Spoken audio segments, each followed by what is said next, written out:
Last week I realized I hadn't ridden a Century in over 6 months, so I decided it's time I rode one on my Brompton. Riding a Century on a Brompton is like riding one on a regular bike, except the Brompton is less efficient, so it feels more like 110 miles. Even though Bromptons are marketed as city commuter bikes, they're perfectly capable of Centuries if you have the right gear on them, just like a regular bike. The Brompton saddle is good for up to 30 miles, but for a Century you need to upgrade. I'm not going to recommend a Century saddle because they're so personal. I ride a Brooks B17, but that might not work for you, especially if you weigh less than, say, 160 pounds, because you'll have trouble breaking it in. The Brompton grips are maybe okay up to 20 miles. A lot of people replace them with Ergon GP grips, which come in a range of lengths. I chose the GP4, which gives you long bar ends, but on an S-bar it doesn't interfere with the fold. I can't imagine riding any kind of distance on the Brompton flat pedals. I like SBDs because I can ride mountain bike shoes with recessed cleats. I can walk on expensive hardwood floors without anyone getting upset, and when I go bike touring, they're the only shoes I need. I bought quick release SPD pedals, but they were pretty expensive and not that great. When you consider how infrequently you actually have to remove the pedal, you would probably be better off with Shimano's entry-level SPD pedals. Any clip-in pedal is better than flats for long distances. One of the important things about long-distance cycling is to keep it fun. If you can eat somewhere like this rather than a gas station or fast food, I recommend it.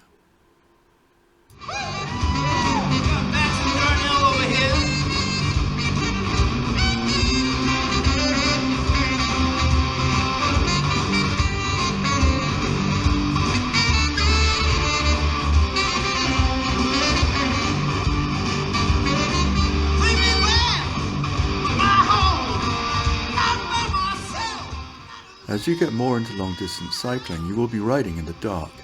You need to be seen, you need to see, and you need to stay warm. If you'll only be riding in the dark for a couple of hours, you can get away with a good quality light. There are many good lights available between about $40 and $80. Make sure you know how long your light will run before you head out into the dark with it. You should be able to extend its life with an external battery pack. If you're riding more than a few hours, you should consider buying a dynamo system. I got mine from Perennial Bicycles. It wasn't cheap, but I can ride all night with it. It also has a shaped beam which makes best use of every photon it emits. You don't notice the drag, which is about 3 watts out of the 150 I normally generate. It also has the advantage of coming on automatically when it gets dark, which is a real bonus when you enter a dark tunnel. You should know how cold it will get on your trip and wear or carry the right layers. If you check weather.com the day before, there shouldn't be any surprises. It got down to 50 degrees Fahrenheit, so I wore arm warmers and carried a light jacket. I had leg warmers and a heavier jacket in my car at the halfway point, in case it got colder, but I didn't need them. Here I am arriving at my second food stop, the Bistro Saint-Germain in Seal Beach. It closes at 9, so I had plenty of time. I had the goat cheese and honey sauce with tons of French bread, which is great carbs. You want to avoid too much protein on a long ride because it is harder to digest, so it can upset your stomach. If you drink soda, make sure you drink water with it so that your stomach can absorb the sugar efficiently.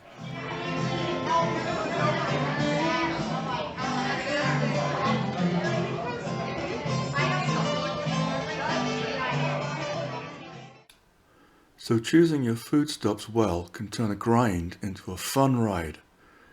I have 26 miles to go and I'm feeling strong. I took some leftover Coke from the bistro and mixed it with water in my bottle. I've made the mistake of drinking neat soda or Gatorade on a ride before and got sick, so I don't make that mistake anymore. I believe in the 50% rule. That means you don't ride more than 50% further than your previous personal best. If your longest ever ride is 30 miles, and you've just signed up for a Century, you should try a 45 to 50 mile ride and then a 70 to 75 mile ride. You need to complete each distance strongly before riding the next. When you can complete a 70-mile ride thinking, I can ride another 30, then you're ready. Even though I can jump on my bike and ride an unsupported century after work, you might want to consider an organized ride for your first century. They have experience designing courses. There will be a lot of other riders, and there will be full support, including SAG, which means someone will come and help you if you get into trouble. You will want to research their route and make sure it's something you're comfortable with. It will often cost more than a self-supported ride, but it may well be worth it. Once you have 1 or 2 centuries under your belt, you can strike out on your own. And don't forget, a century is just the beginning. There's double metric, triple metric, double centuries. There really is no limit to how far you can ride your bike once you get going.